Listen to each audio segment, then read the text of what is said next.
Hip, pip, tally-ho, Joolz Guides here, in which I wander around London telling you fascinating facts. And today we're in Woolwich. This area around here is called the Woolwich Arsenal. Actually, Woolwich comes from the old Anglo-Saxon Woolwich, the landing place for wool, or the village where wool is traded, something like that. Anyway, because down in Plumstead, not far away, they had lots of sheep grazing. So this was that's what this was known for back in Anglo-Saxon times. But then 1512, King Henry VIII opened up the Royal Naval Dockyard here. That's where they built ships like the Beagle, which was Charles Darwin's boat that he went down to South America on, and also Henry VIII's own ship, the Henri Grace et Dieu. But it wasn't until later on, in the late 17th century, the government bought more of the land around here. So a lot of the buildings you can see are from a later period. And it was here at the Royal Arsenal where they were responsible for manufacturing armaments, bullets, testing explosives, guns and all sorts. And it was one of the biggest arsenals in the whole world up until they stopped using it around the 1960s. This is the Royal Brass Foundry. This was built in the 18th century. And they say it was designed by Sir John Vanbrugh. It was funny in those days. Sir John Vanbrugh, I mean, he wasn't only an architect, he was also a playwright. I remember he wrote the play The Relapse, the Restoration comedy, which we had to do at school. So anyone in my class with Mr. Appleton will probably remember us having to study The Relapse by Vanbrugh. But he also did Castle Howard, which is, I think they set Brideshead Revisited there, isn't it? Did Blenheim Palace as well. The government needed their own brass foundry. They decided to open one up here because the one they were using down in Moorfields near Old Street, there was a massive explosion there. Anyway, they decided to open up their own one down here. Now, when they cast a cannon or when they make big guns, they do them vertically. So that cupola up there was actually, they used that bit to house the vertical shaft. Sorry about my motions doing that there. They also cast many of the guns that were used in the American War of Independence here. Look at this, Henry Shrapnel. That's why we call it shrapnel. It developed the shell that bears his name at the Royal Arsenal. It's extraordinary. Look at that, I bet you didn't know that. No, I didn't. It's named after him. It's funny when you think of something like that and you just don't associate it to a name at all. Right next to that building is this one here, which is very interesting. Another pub that we might end up going to later. The workers who worked in here started up a football club. They called it Dial Square Football Club, originally around 1888, because they would, and this was called Dial Arch, because it's got a sundial on it. They became known as Dial Square Football Club. But later on that became known as the Woolwich Arsenal Football Club, who then later became Arsenal Football Club. So this is the birthplace of Arsenal Football Club in here. And actually it was around 1910 they started to run out of money. So they sold shares in the football club, and Glasgow bought a share, and also Tottenham Hotspur bought a share in Arsenal Football Club. Can you believe it? Although it was called Woolwich Arsenal back then, so I guess they weren't rivals. Anyway, this didn't work, so they were rescued by the Mayor of Fulham, Henry Norris. He then moved them up to North London to Highbury, and you can see all about Highbury in my video all about Holloway and Finsbury Park. Well, I went down to Sammy's bar. Hey, the last boats are leaving by the shore. By the 1800s, because of this fella called Napoleon piping up, they decided they had to expand the place, and this place here was the Royal Carriage Factory. So carriage would refer to anything that was carried on wheels, like a cannon would be on a carriage, you know, those kind of, anything that has wheels on it, basically. This all survives from those days, the early 1800s, and the clock. Back in the old days, they would have had wheelwrights, I think they were called, the people who made wheels, and metal workers and carpenters, everybody working away in here. And it was in this building that steam power was first used in the whole of the Arsenal. Joseph Bramah's patented planing machine. He was the same guy who advanced the development of Thomas Crapper's flush toilet. And the Brazilian beer, actually, Brahma beer, that's named after Sir Joseph Bramah. And it's amazing, these buildings, aren't they? It'd be so cool to live in one of these. Call away the dire soul. Do you know what these are? These, kind of like an anvil. I think these are anvils. It should say on one of them, look. The steam hammers were the largest and most powerful in the world at the time, delivering blows to irons and steel. Operation of the hammers commenced at the Royal Arsenal in 1874 during a visit from the Tsar of Russia.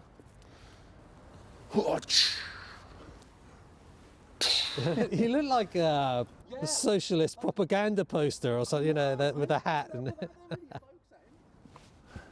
It's amazing. Do you know what really strikes me is how quiet it is now around here in comparison to how loud it must have been back in, well, the last few hundred years. The sound of the machinery in as well. Yeah, it must have been so noisy. Look, it says here, Shell Foundry Gates, cast for the Shell Foundry at the Regent's Canal Ironworks in 1856.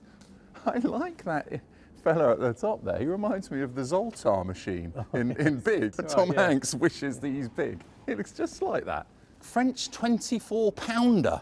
Congratulations on choosing the Armstrong Whitworth cannonette.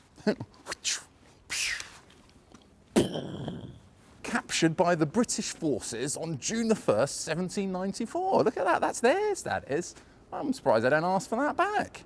This one, on the other side, said to have been employed at the Siege of St. Sebastian in 1812. This is evidence here, this dent in the side here, of where a cannonball struck it and it killed the guy who was operating it. Lord. Whack. He must have just been there like that, you know. Imagine the blow that you'd have to receive to whack a groove out like that. And Glance probably walloped him straight in the chest, I expect. Knocked his head clean off. And my real love, she was there. Hey, the last boat's leaving. There is sand. Look at this. It'd be terrific to live in one of these. I think these are flats these days.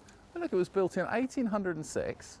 The Grand Store used to just be a massive storehouse, but it was prone to subsidence. Look, you see up there, underneath that windowsill, you can see all the bricks falling away.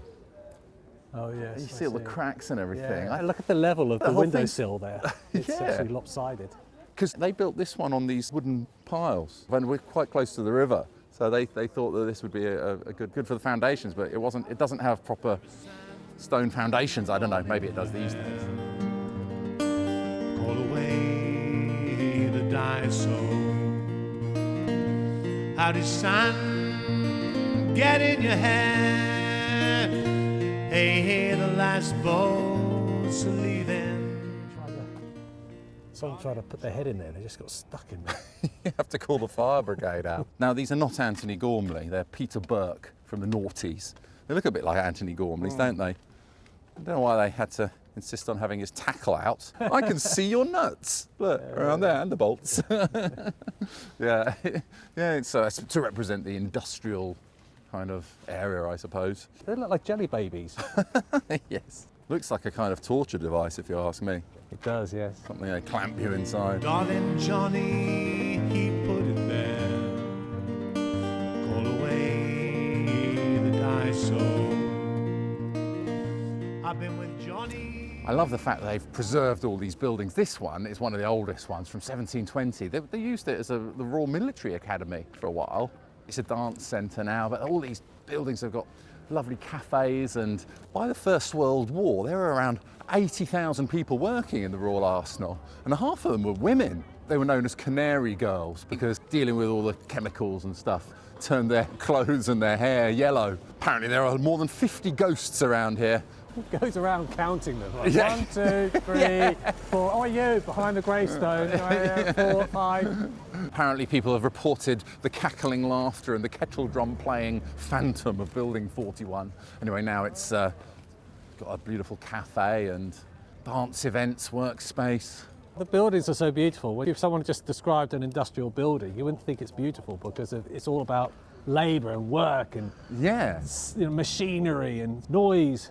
And they're gorgeous to me, you know, the arches, the round windows, just the proportions of it, the brickwork, the texture of the brickwork, the colour of the brickwork, all of it, the size, the scale, love it.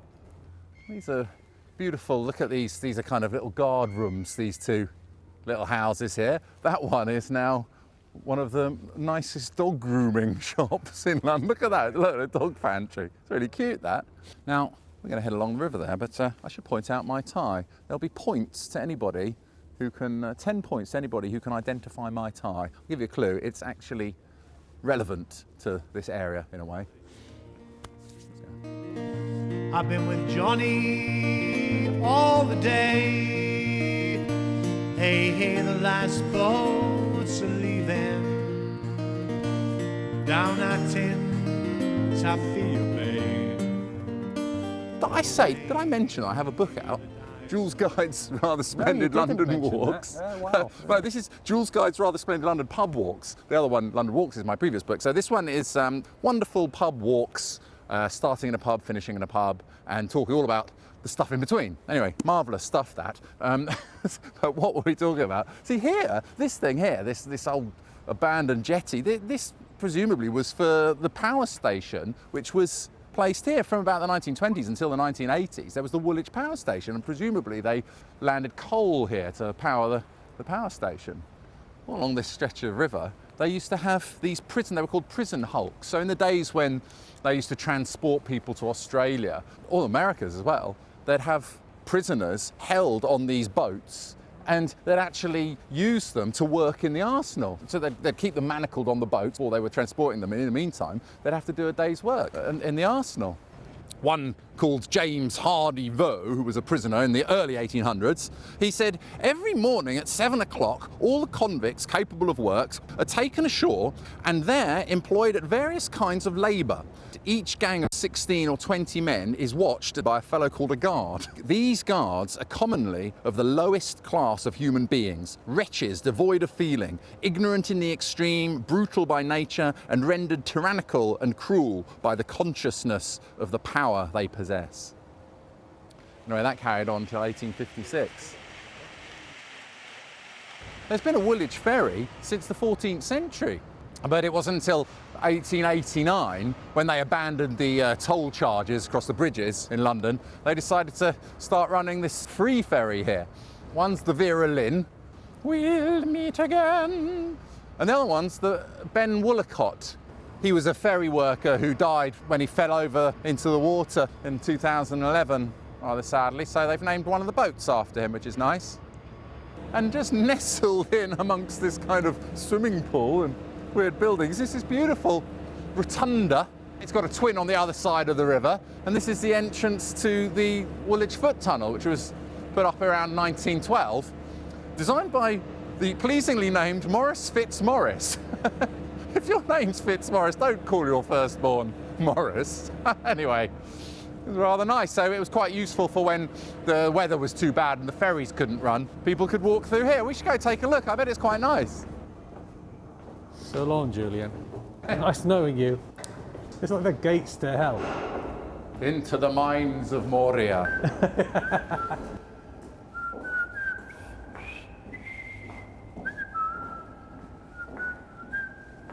I wasn't expecting. Oh no, yeah. I wasn't expecting that. Even the ceiling as well is all nice wood panelling. panelled. Yeah.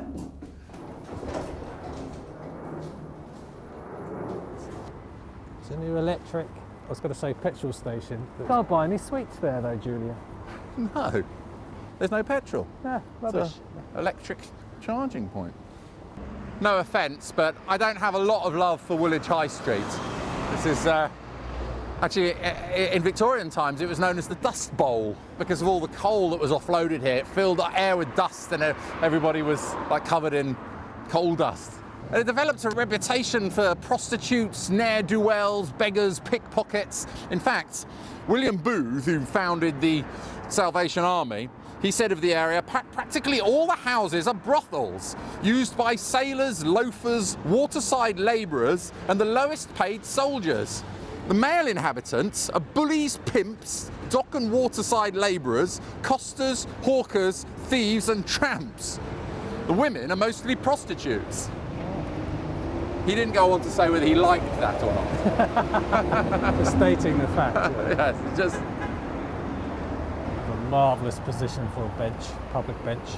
Would you like to sit on this bench? look at that great font above that garage there, Simon. That reminds me of some sort of, is it Hoover or is it the Dunlop font? I can't remember. I just associate that font with the sort of 60s, 70s. Yeah, exactly. My favourite bench. He's a better man by far. Hey, the last boat's leaving, 'cause he's got a Yankee car.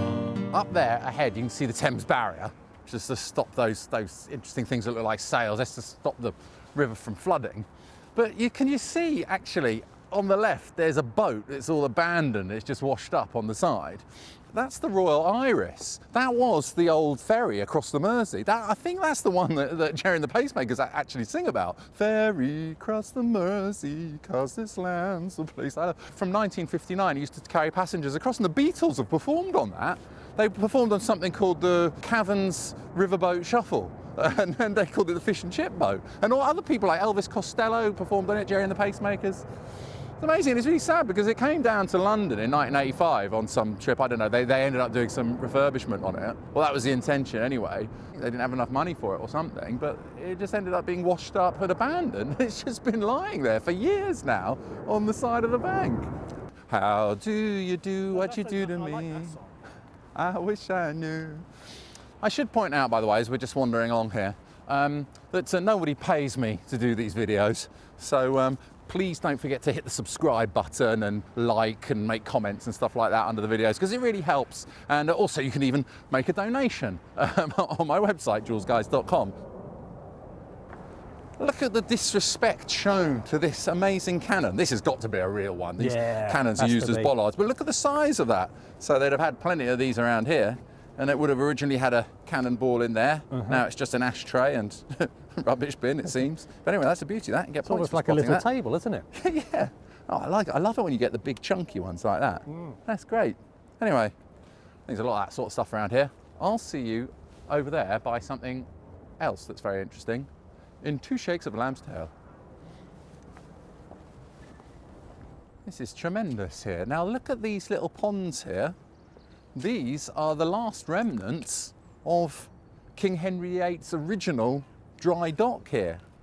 These are the dry docks. I suppose they'd have pulled boats in here and refitted them, and because you could empty this out and have boats in there, and who knows, it could have been in this very dry dock that they worked on the Beagle that took Darwin down to South America, or King Henry VIII's flagship, the Henri Grace et Dieu. These are the gun drill battery from the 1840s, these. And what I love is, look, I love this machinery here, like the wheels, so they can change rotate. Yeah. So this was just for training. I don't know what they were shooting at. If they wanted to blow up the Tate and Lyle sugar factory, you could get a direct hit using that, couldn't you? Tremendous, these.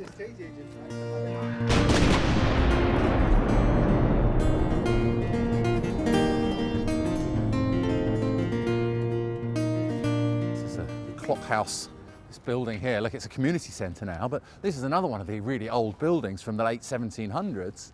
This was the Admiral Superintendent's house and office that he worked down. Look at this lovely, I love this lamppost. I don't know how old that is. That looks like it might be a bit newer actually, but still, I like it. And just a little bit further on from here, I love how they've still got the old gates here with look at that, the nice naval motif. And these were other houses over here for naval officers and dockyard officers to live in, these ones on the right. Well, I went out from Samish Bar. Hey, the last boat's leaving. Had to hire a Yankee car. All away. This is St. Mary Magdalene Church, Woolwich. This is actually a 18th century church. It was on the site of what was there used to be a church here for 1,000 years or so. At the top there it says, oh, how's your eyesight? Ne despectetes qui peccares soletis exemplo meo vos reparate Deo.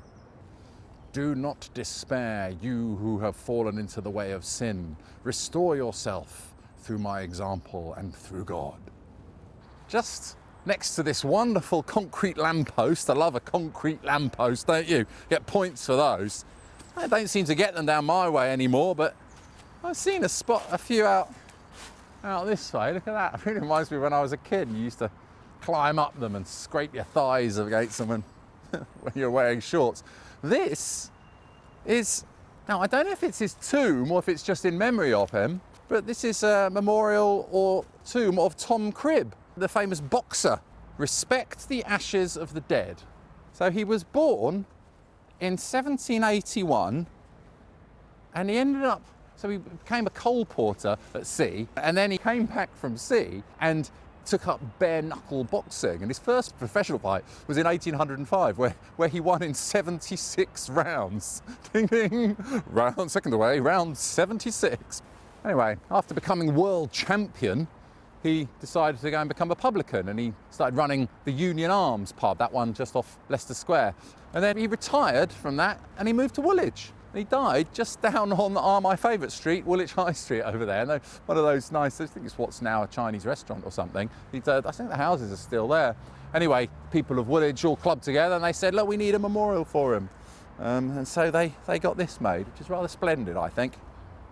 Yeah. He looks great. It does. It's a good one.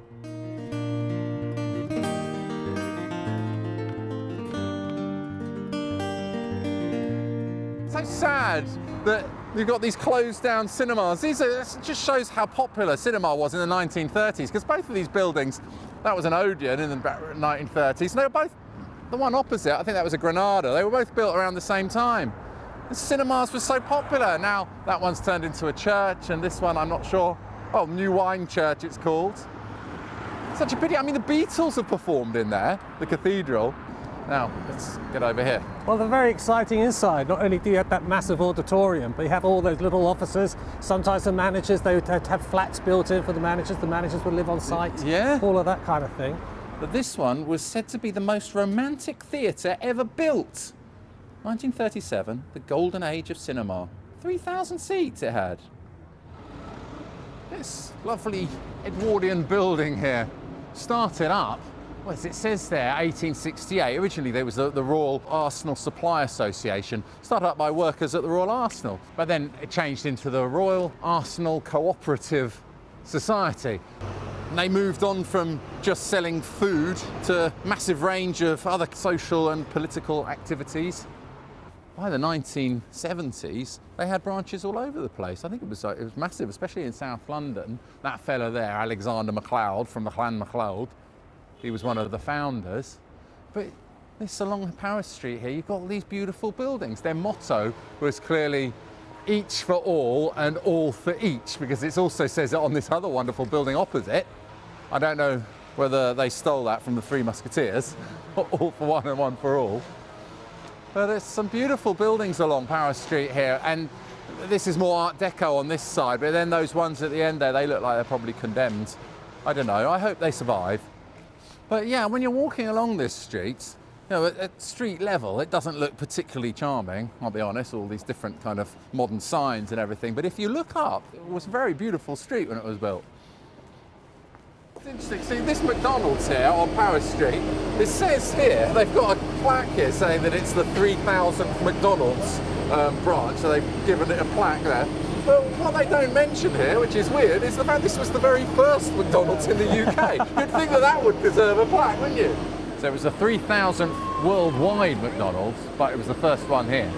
So it must have opened there in 1974. That's a long time. Back in the old days when a cheeseburger cost 21p. that's how cheap they were. Yeah, the menu would have been very similar probably, eh? Yeah, I guess so. Remember the 1980s, that advert for McDonald's, Simon? You could get, they were offering a free Big Mac if you could state the ingredients of a Big Mac within 3 seconds. Do you remember that? No, I don't remember that. No. I remember like driving myself crazy going, there was to all beef patties, special sauce, lettuce, cheese, pickles, onions, all in a sesame seed bun. To all beef patties, special sauce, lettuce, cheese, pickles and onions, all in a sesame seed bun. And you have to say that in 3 seconds and then give you a free one. Do you remember that? Maybe I got the ingredients wrong. This building here is part of the kind of Polytechnic, I guess. You might recognise this. Have you seen the film Children of Men? It's a really good film, Children of Men. There's a bit where he hides out in here, like where Clive Owen, the protagonist, they go into there. But it's actually, in the film, it's like an abandoned bank. Calderwood Street here is really nice, actually, because some of the buildings are really beautiful. not too keen on this side of the road, but that side, look, you've got the Polytechnic there. Woolwich Polytechnic Young Men's Christian Institute, founded by Quentin Hogg. Eton fellow he was, but he was partially responsible for the rules of association football, like what we now call soccer. These polytechnics, I remember in 1992, they all became universities. Do you remember that? But you can imagine what this all was like when these actually had their original purpose. It's a theatre now. Yeah, I think it's just... Oh, do you think these were baths? I think they were baths. Looking at that now. Bath Way? Yeah, it must have been a bath. But look, yeah, you can see it was the top of the roof and everything. It's like a big pool, a swimming pool in there. It's a pity these things aren't used for their original purposes anymore. Now, these days it's flats, but this was the old police station. It says they're built in 1910, but look. Oh, yes. This would have been the lovely old lamp with the police taken away light on top. And it's conveniently opposite the Magistrates' Court. Originally, this was built in 1814 as a Methodist church. Wesleyan, now it's a Gurdwara, is that the name, the word? Gurdwara. 14 days I drank no wine. Hey, the last boat's leaving. Saving for that love of mine. Call away the die soul. That's a sorry state, isn't it? A sorry location as well. Look at that. I bet it still works as well. Yeah. How many points? I think you should get. See, I now think that you should get points for spotting these, because these are now vintage. These telephone boxes. You don't see these very often, do you? What year are we talking about here? Oh, I don't know. I reckon that's 1990s. Is it 1990s or so? Yeah. I don't know. I don't know what it is. It's not a K2 or a K6. It must be a K12 or something. I like it when you've got these old town halls which are still being used as a town hall. It's a pity we can't go inside and film these lovely stained glass windows. They depict King Charles I coming to Greenwich in 1637 to inspect his new ship being built called the Sovereign of the Seas.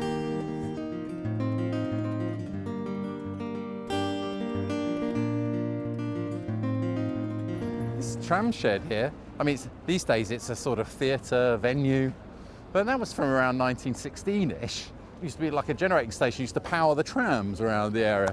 They stopped using them in 1953. But yeah, loads of famous bands have played there. Dire Straits, Iron Maiden, Squeeze. Yeah, it's nice, and it's just on this square opposite the Equitable House over here. This is an excellent building, isn't it? So this beautiful Art Deco building here was the headquarters of the Woolwich Equitable Building Society. They were founded in Woolwich in 1847, but that's from like 1935. And what I particularly like is how they've got this beautiful square with this beautiful building, and they've decided to adorn it with this wonderful television screen. A bit of a pity, that. The difference between a building society and a bank is that they're owned by members and not by shareholders. Something like that. Damn it, Jim, I'm a doctor, not a scientist.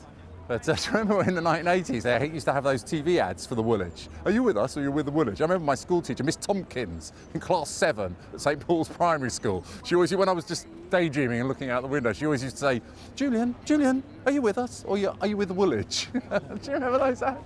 I wonder where Miss Tompkins is now. And it's just opposite the Docklands Light Railway Station, Woolwich Arsenal. That was built around 1992. Have you seen the Bourne Ultimatum? Was it in the Jason Bourne, the third one, is it? He goes to Athens and he's running through, and they've actually filmed it down on the platform here, and they just stuck loads of Greek signs up everywhere. So when you see that scene when Jason Bourne is running through, they filmed it here. This is a new build, isn't it? Evoking the old Rotundo 20s underground. Well spotted, Simon, because that was built around 1992. They have an in-house architectural design team of British Rail, and they're the ones who designed that. Johnny tried a hairpin bend. Hey, the last boat's leaving. For my love, that was the end. This is the gatehouse, the entrance to the Royal Arsenal, really. So it's got King George IV's motto there, GR4, George Rex 4. And then the motto of the Royal Arsenal, which is Sua Teletonanti, which rather weirdly means from Jupiter to those who thunder. But these days, they kind of translate it as to the warrior, his arms. Anyway, so we've done a whole circuit now, and we're back almost where we started. I'm going back to Sammy's bar. Hey, the last boats are leaving. I don't need no Yankee car.